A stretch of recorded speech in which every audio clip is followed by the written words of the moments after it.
So, mag-share po ako.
Alright, nandyan na po ba mga kapatid? Meron na po ba kayong nakikita?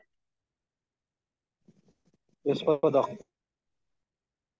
Yes, Doc. Okay, shall we start now with a word of prayer? Heavenly Father, we thank you that once again you have gathered us in this virtual room so that we can learn more or be reviewed of what we have previously learned, and we pray that our learning can be applied not only for our lives, but also to be of great help to the people around us to whom we are ministering. Thank you for answering our prayers. In Jesus' name, Amen. Para sa mga bago pa lang na naka-attend at na-miss nila ang ating presentation, i-review natin ng konti, pero I'm going to elaborate more as I did previously. Okay, so welcome to our study on the preamble-based values formation. So ating pinag-aaralan dito mga kapatid ay related talaga sa values at how it relates with the preamble. At ito ay maging kabahagi ng ating empowerment to do the ministry. We have previously emphasized that our country has gone into such great challenges when it comes to the problem of drugs, delinquency, corruption, and many more. Of course, our economic crisis is also correlated with the corruption that our country is facing, and this billion-dollar business of drug trafficking. So, dito po mga kapatid ay pumapasok po ang PhilSAPA or the Philippine Salvation Army for Preamble Advocacy. Tayo po yon as chaplains of this Department of International Chaplaincy Commission. At nalaman natin mga kapatid na the main reason why we have failed in our war against drugs, or let us say we are not so successful if we look at it from a positive perspective, sabihin lang natin na hindi gaanong successful, no? Sabihin natin, successful pa rin siguro, pero hindi gaano ka-successful. It is because we have failed to implore the aid of divine providence or the aid of the Almighty God as recommended first and foremost at the opening of our Constitution. Then it said, we, the sovereign Filipino people, imploring the aid of the Almighty God in order to build a just, humane society and establish a government that shall embody our ideals and aspirations. So napaka-importante that we have to really implore the aid of the Almighty God. But we have failed to do that. That is why tayo po, mga kapatid, will be partnering with the local government units and deploy as many chaplains as we can. Yan nga po sinabi ko kanina kay Prof. Joben na we will visit Baguio, no? And conduct face-to-face training for the general studies of chaplaincy ministry para mapuno na natin itong mga towns na ito, no? Sa Benguet province, punuin natin ng chaplains. Ang ganda ng emphasis ng ating national commander kagabi, no? Na tayo po'y umaksyon na at mag-establish na ng ating presence sa area. Kaya yung mga division commanders dyan ay binigyan na po sila ng order na mag-submit na ng mga pangalan kung sino yung nakadeploy para ating ma-assist how far we have gone with this program. Tayo po ba nakaka 10% na? Malamang parang ang layo pa, no? So when it comes to the deployment to the provinces in terms of regions and provinces, in terms of our commanders, siguro sa regions ay mayroon na tayong mga let us say almost 40% siguro, no? Tingnan natin. Magbilang tayo. Region 1, wala pa. Region 2, wala pa rin, no? Region 2 mayroon na. Region 2, di ba yung region 2 ay yung part ng Isabela? Yes, Pastor. Isabela, saka ano yan, Region 2. Cagayan Valley Region po.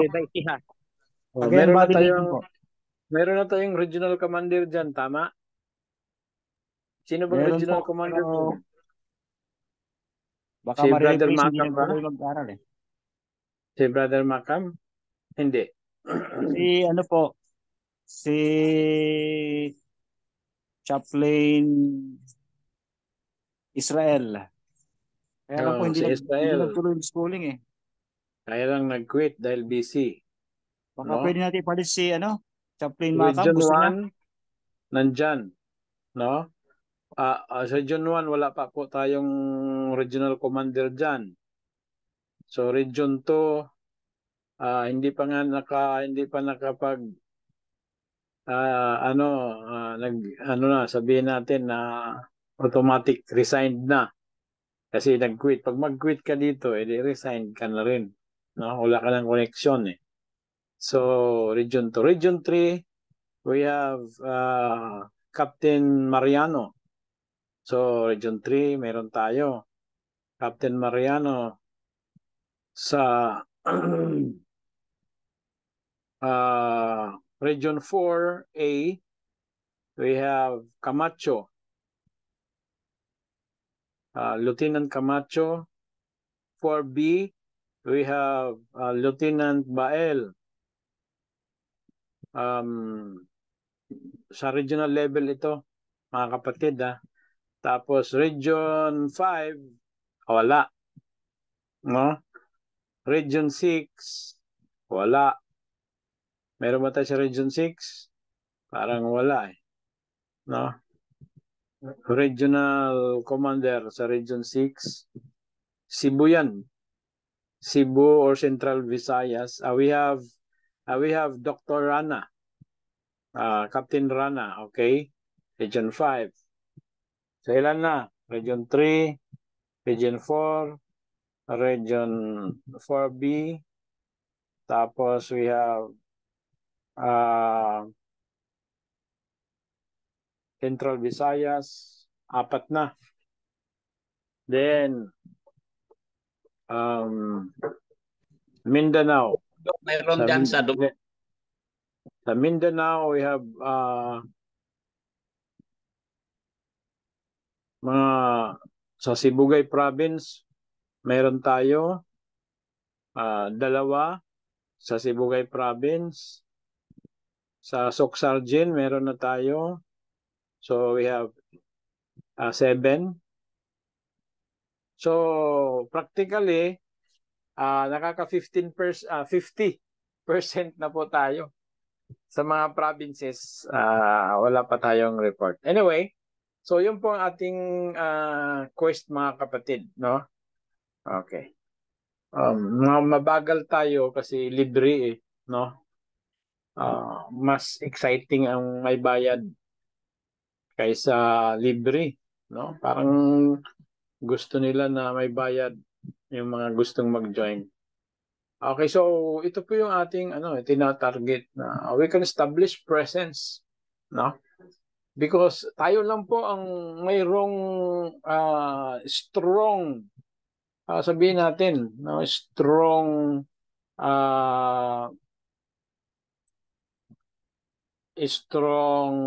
orientation with regards to this preamble advocacy that we are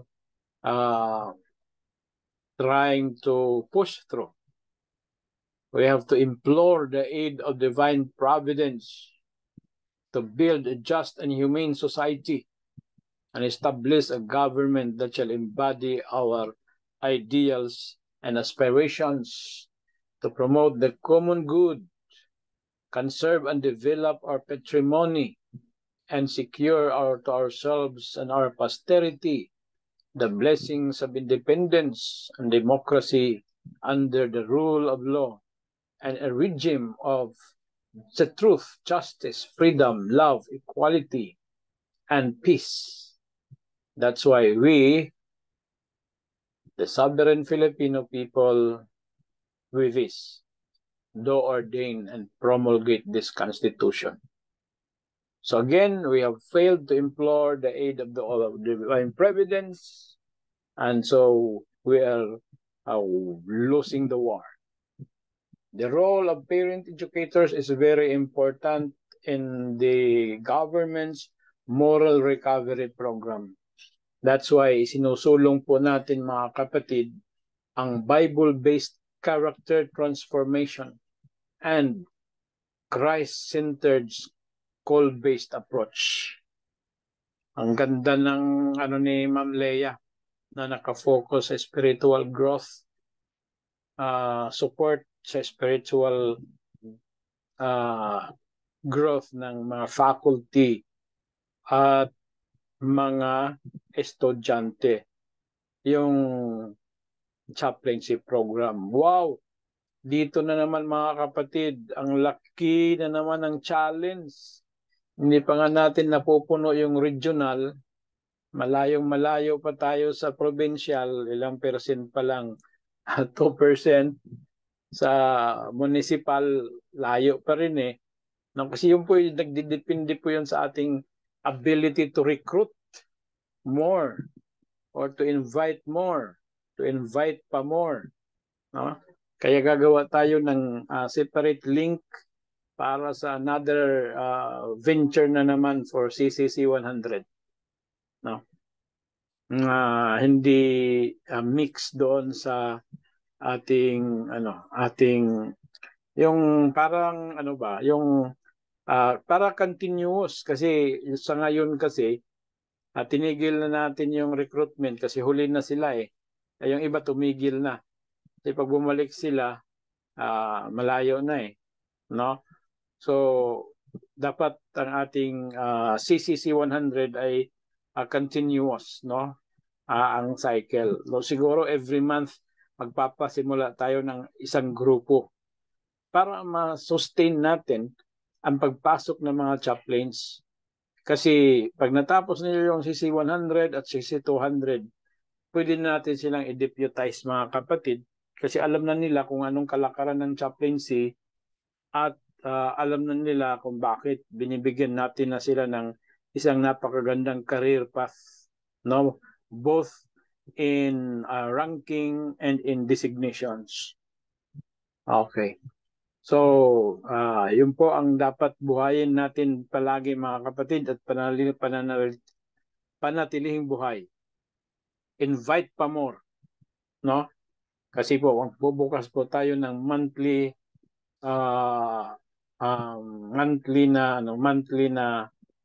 school para sa schooling, para sa CCC 100 at 200.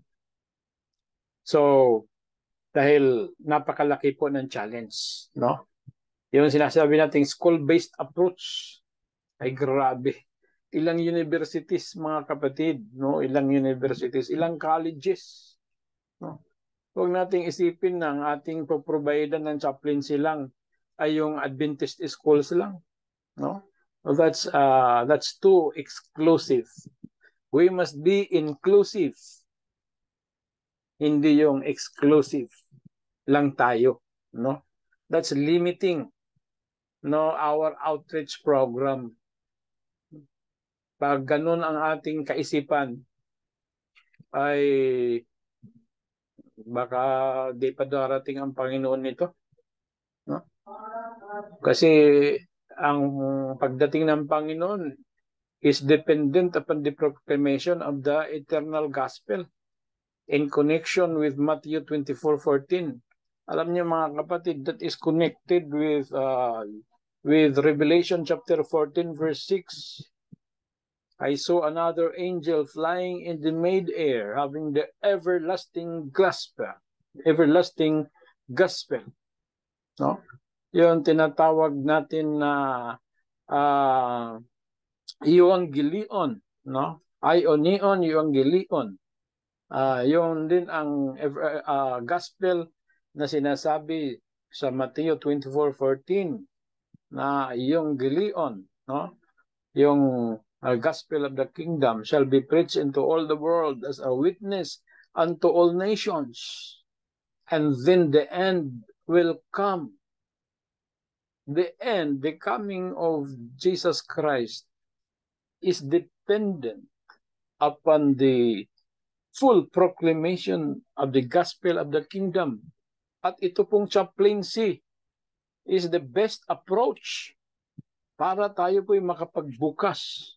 Kasi po ang sinabi ni Ellen G. White, the health message is the entering wedge.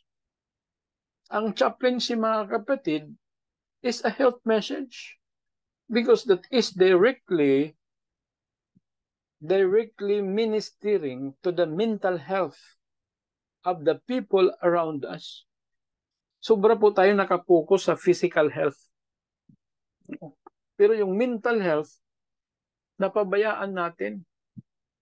Hindi na po balanse yung ating approach sa health. Ay masyado tayong nakafocus sa physical eh. Ang iniisip na lang natin, ang health gospel ay vegetarianism eh. No? Yun lang palagi ang eh. Kaya nga po yung mga nagre-reform na mga tao, no? Hindi ko naman dinajudge, pero sila yung dahilan bakit bumabagal yung gawain eh. Kasi instead na mag-focus sa labas, dito siya nakapokus sa loob. Instead na tumulong sa development of the health, mental health, doon na sila palagi nakapokus sa physical health.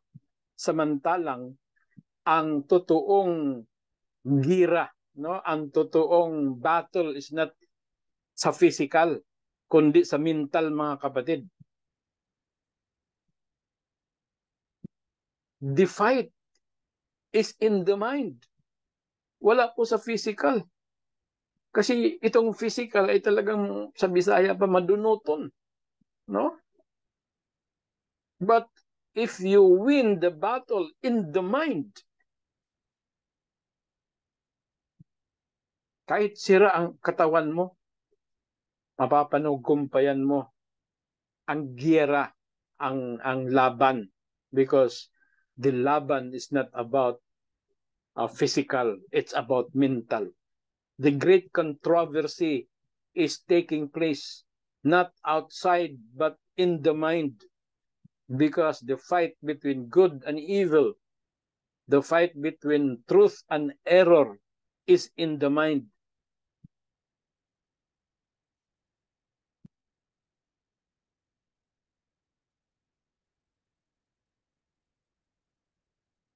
Kaya po, mga kapatid,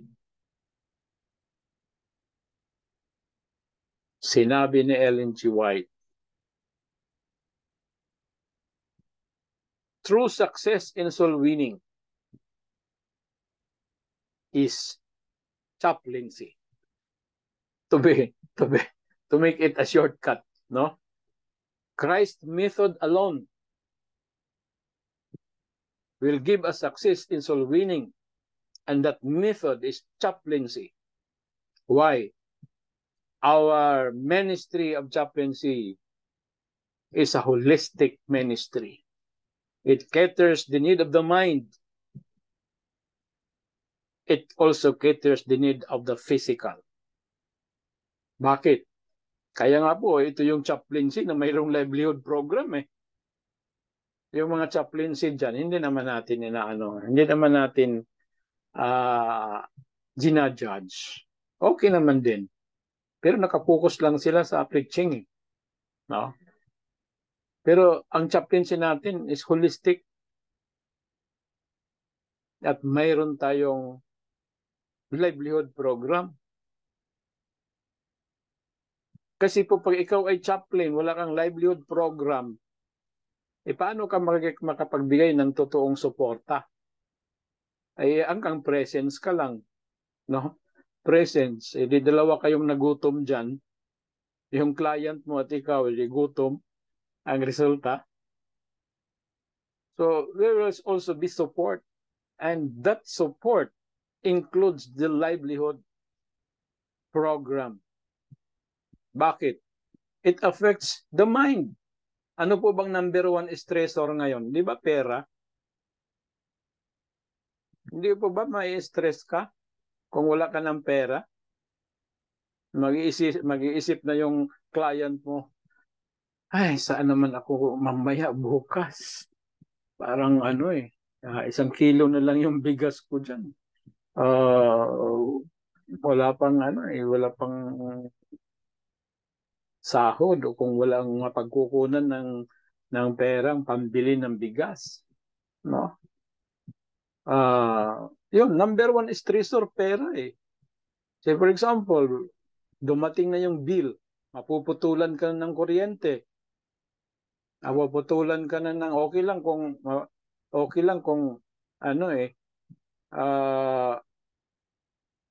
hindi ka maputulan pero wala ka lang pang bayad na sobra para sa aircon, okay lang yan, no? Buhay pa rin. Pero pag wala ng kuryente, I'm talking dito sa mga nasa syudad, no? Hirap eh, no? Wala, medyo humihina na yung siga ng gasol. Ano ibig sabihin yan? Pag medyo yung siga, anong siga ng Tagalog na yung siga?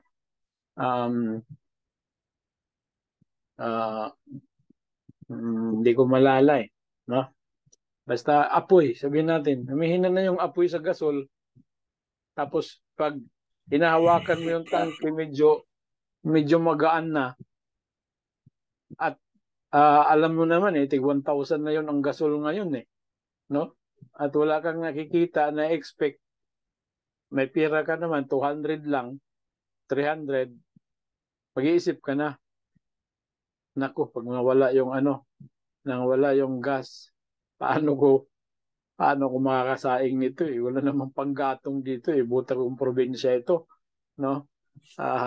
Kasi maraming magagather na panggatong. Punta ka lang doon sa unahan. Mayroon na kaagad. Tapos mayroong kamuti. Sabi pa sa Tagalog, kot-kot ka lang o gamay. Makakuha na kag kamuti. Makaibot ka na balanghoy. No? Yung kasaba, mayroon. Dito sa syudad, wala eh. So, sa mga highly populated rural areas o sa urban areas, no? So, yun ang mga challenges eh, no? Kaya po ito yung pinaka-kompleto na paraan ng ministry. Huwag lang pong mag-isip tayo mga kapatid na ng puro preaching, no? Yung preaching, maganda yan. Pero letter P lang nakaano dyan eh. Letter P lang nakadagdag dyan eh. The rest of the letters ay reaching. No? If you are just preaching, you might not be reaching ng iba. Marami pang dapat ma-reach. Kaya wala talaga ako pwedeng sabihin na medyo babalik-balik ko sabihin, invite pa more. Tayo lang po bang magpalami? Sabi pa sa Bisaya, sira may nagpalami, mga agdaba. No? So, ito yung panahon ng mga agdag mga igsoon. No? Let's invite pa more. Sabi pa sa mga modernong mga salita. No? Okay, so let's strengthen this chaplaincy program because this is the more complete program. When we show our presence, we establish our presence, we establish our support. Later, makikilala din nila tayo, Seventh-day Adventist. So, although interfaith po tayo, pero yung knowledge nila sa atin will connect them mentally to the preaching of the Seventh-day Adventist Church. Kaya po, sabi ni Ellen G. White, health is the entering wedge. Diyan po papasok. Ang problema kasi natin, kasi puro lang tayo nag-iisip, bautismo eh. No? Bautismo. Oh. Okay naman yung bautismo eh. Kaya naman talaga ang purpose natin. Pero let's think more of discipleship. No?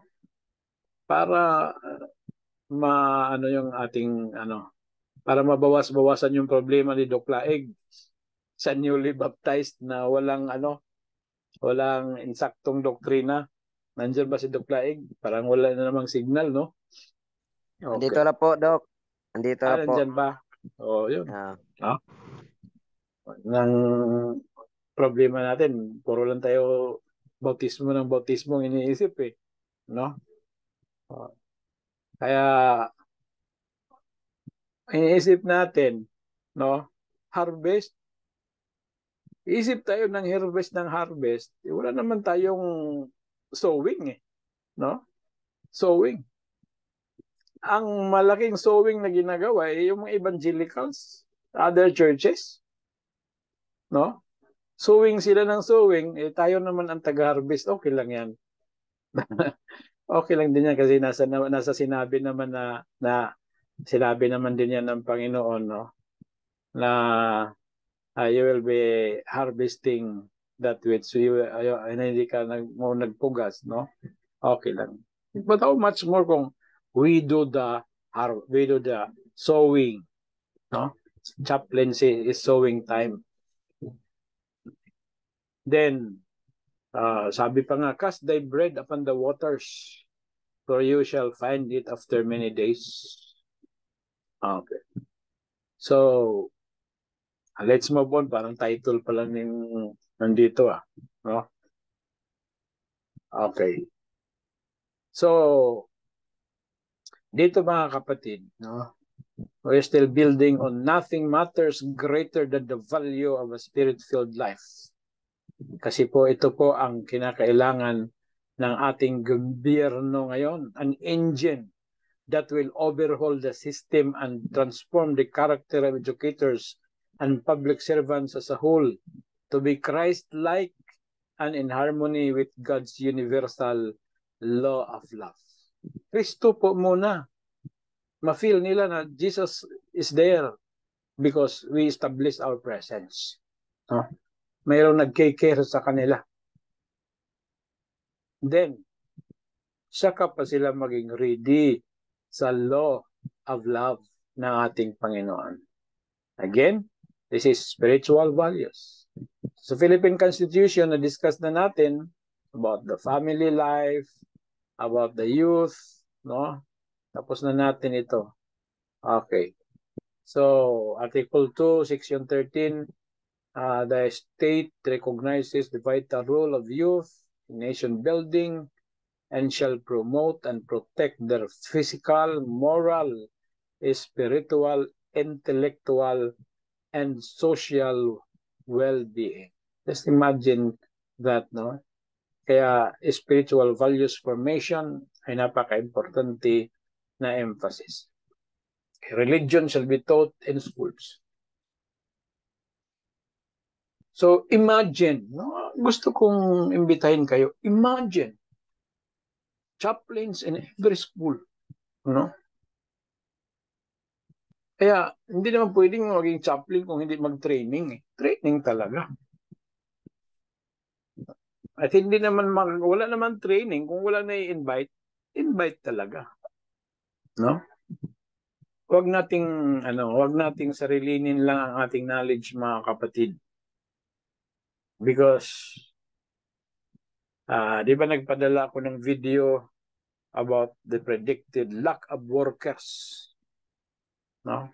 The harvest is great, the laborers are few. So pray therefore. Pag nag-pray tayo, ang magandang pag-pray, mayroon tayong iniisip na tao na ating pinagpipray. Pray therefore that the Lord may send laborers to the harvest field.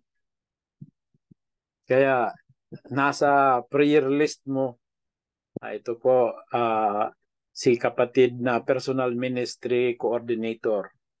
Magaling mag-Bible study, may talent magsalita, re-recruitin ko to.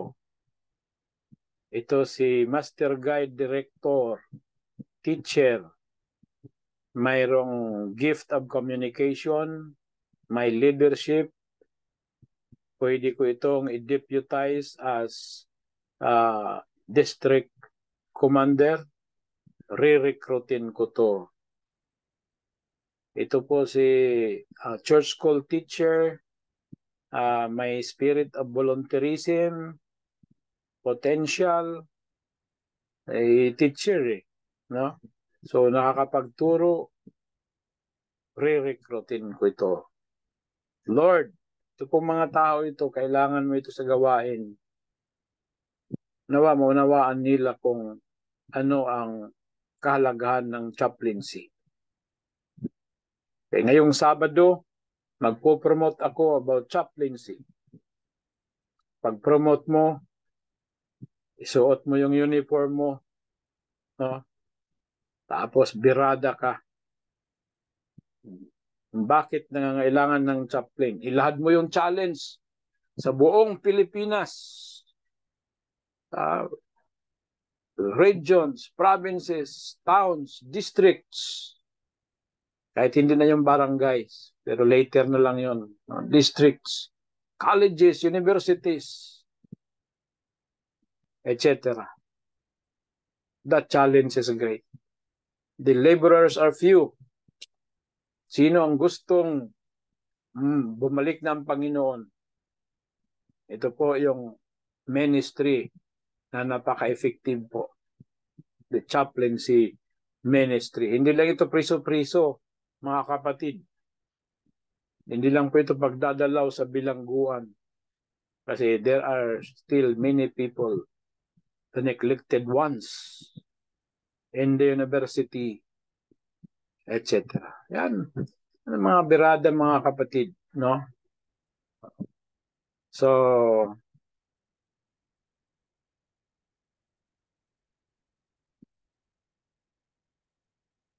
okay. Ito po mga kapatid hanggang ngayon, hindi pa ito nagbabago. At yun po totoo noon hanggang ngayon. Bakit po? There is no significant victory over this kasi nga po, ginamit ito ni Satanas na pamamaraan para mas makadami siya ng instrumento.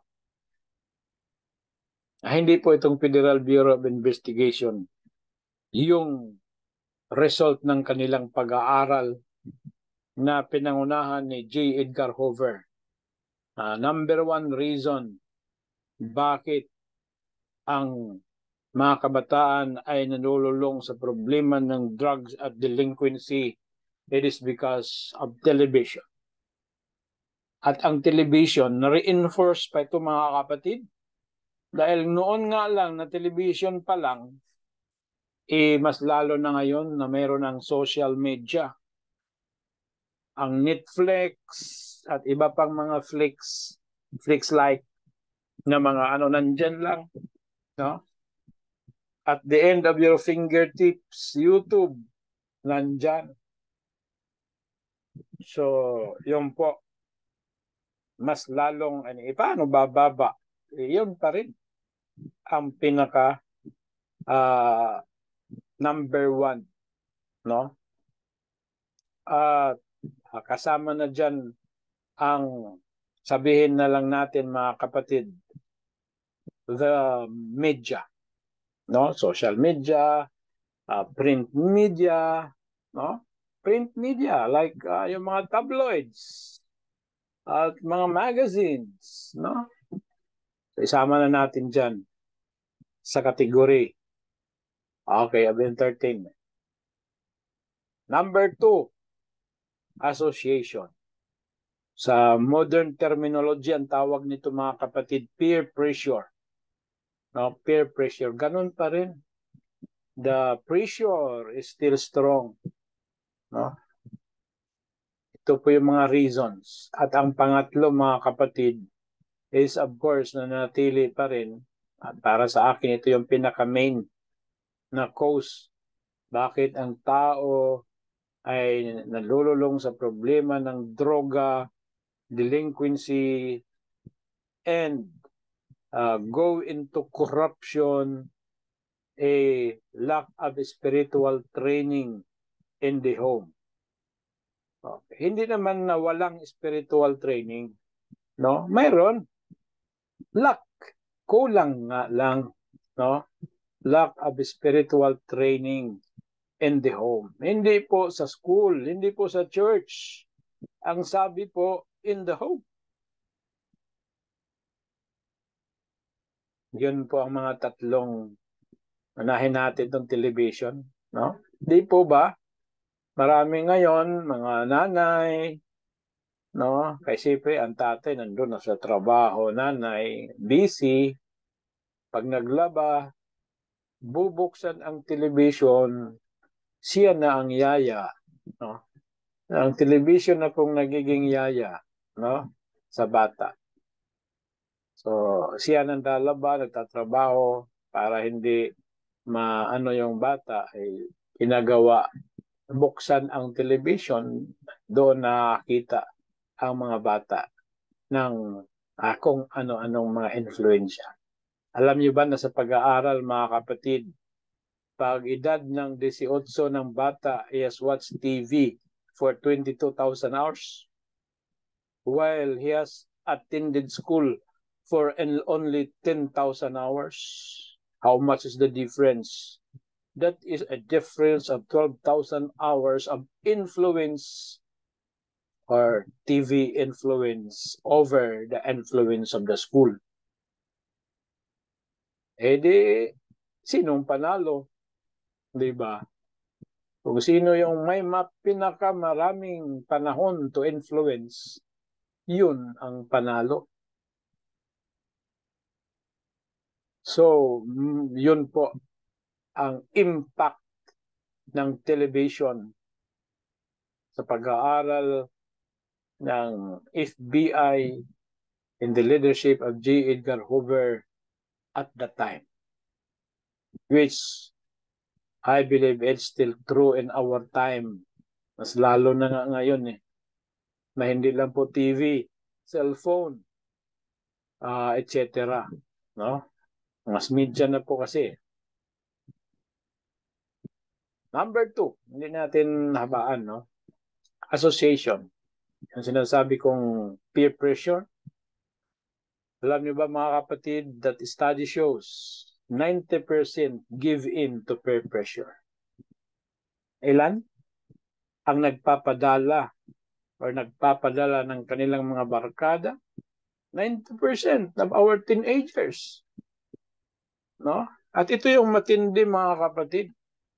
80% of them give in even if they know that what they are going to do is wrong. Kaya yung mga sinasabi nila na alam naman nila yan na mali yan, hindi po yan sapat. Knowledge is not enough. Bakit? Kahit alam pa nilang mali ang kanilang gagawin, 80% of them ay magpapadala pa rin. That is how powerful is peer pressure. No? Kaya nga pressure ang tawag kasi powerful no? Ilan na lang ang natitirang hindi matitinak, nasa 20% lang. Kaya yung Pareto principle almost applicable sa lahat ng area, 80-20. Yung if you have heard that Pareto principle. Now, lack of spiritual training. In the church? No. In the home. Bakit po mga kapatid? Ito rin po sinabi ng pag-aaral na only 2% of a child's life in 1 week is spent for the church. Imagine ka that, no? Sabi pa ng mga Tagalog, English ng mga Bisaya, imagine ka that, no? 2%. 2% lang. Kung Katoliko, mas mababa pa sa 2% yun. Bakit? 2 hours lang yung simba no? Ang Adventist dati whole day, ngayon half day na lang. Yung iba ay hindi nga half day no? Hour of worship na lang din, parang Katoliko na lang din. No? Kasi late sa Sabbath school. At doon na dumarating sa bandang hour of worship. 2 hours na lang yan. Parang Katoliko na lang din. No? Katoliko 1 hour. Okay, so yan po, no? 2% sa church. Pero ang bata is under home influence 86% of his waking hours.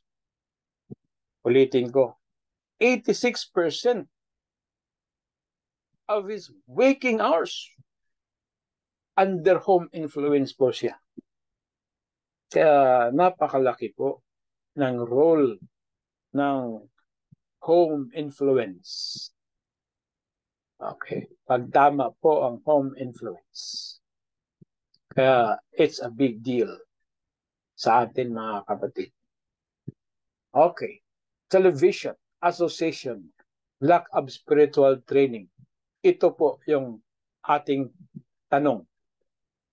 What would you recommend to counter the unwholesome influence of TV and peer pressure? What would you recommend to counter the unwholesome influence of TV and peer pressure? Isama na natin yung pangalawa. what do you want to propose to ensure the development of spiritual values at home? Okay, so let's get into the workshop for Homeschooling, Doc. 5 to 10 minutes. Okay, so pick up your phones, pick up your pen, paper, you write, dahil makakaroon tayo ng sharing. No? Okay, I will give 5 to 10 minutes for this workshop. Ang ating oras is alas 10:48. Tingnan natin mga kapatid, pagdating ng 10:55, kung ano ang inyong mga naisulat dyan. While we are waiting for your response, okay, please screenshot po ang question. Okay, screenshot po. Then, work on it. Okay. Okay, work on it. Okay, so I will close the screen at magpapa-music po si Lieutenant Gaspan ng mga 2 songs. Yung 2 songs, equivalent na po yan sa 10 minutes.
Okay, time is up. We will have one or two will share, then the others will send their work sa ating email for our assignments. Who will volunteer to be the first sharer? Doc ay Kutana, Doc. Okay, Brother Joko, you have your time. Thank you, Doc. With regards to the issue of yung peer pressure, at the same time, the influence of television, the media, the gadgets, who is now at the moment we're so-called teachers of our children. Ang ating pong ginawa dito, we homeschooled our children. So we have a curriculum which is more focused on the biblical and the spirit of prophecy at the same time. So ang bata ay hindi sila allowed.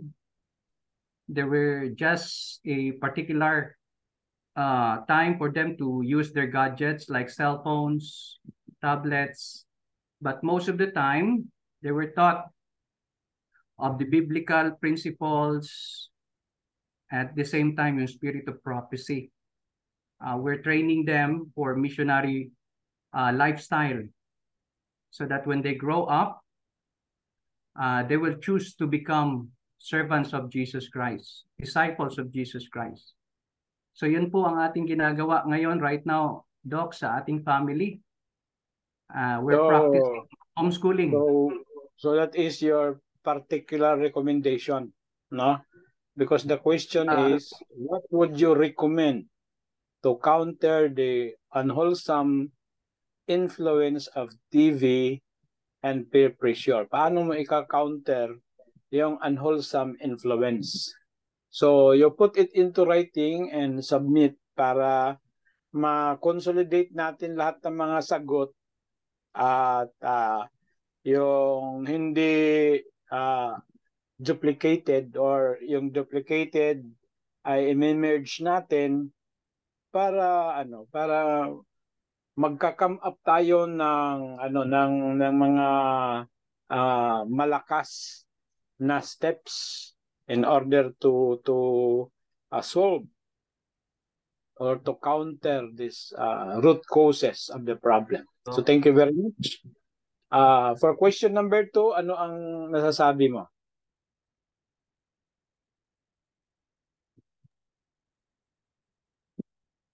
Ang question number 2 is what do you want to propose to ensure the development of the spiritual values at home? So yun na yung pong introduction of Bible and spirit of prophecy.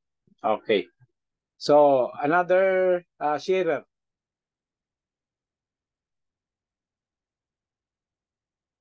We still have 2 minutes. One more. Sharer.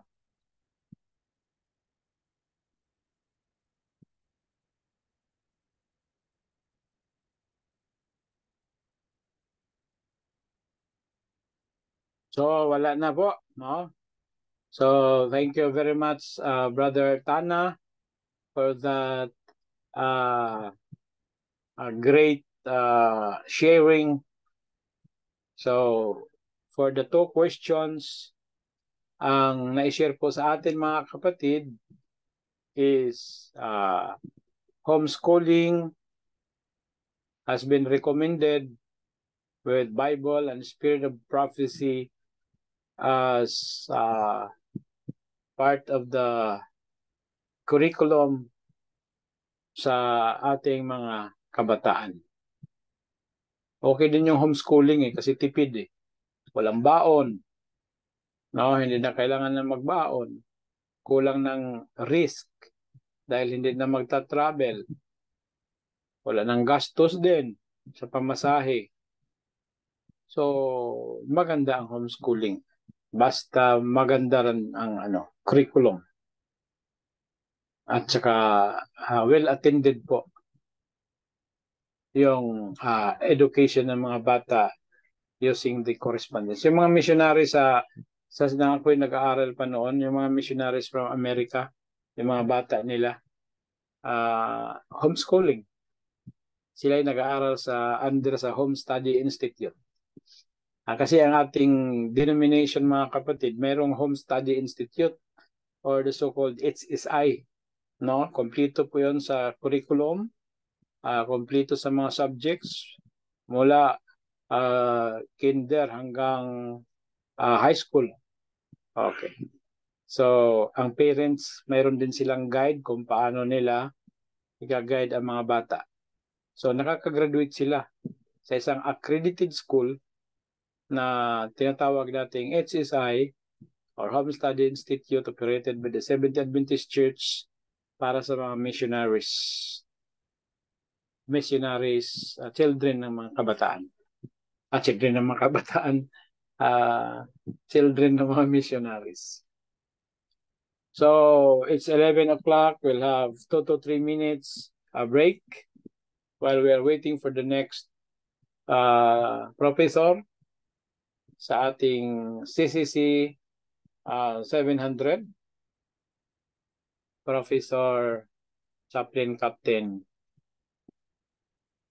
Mariano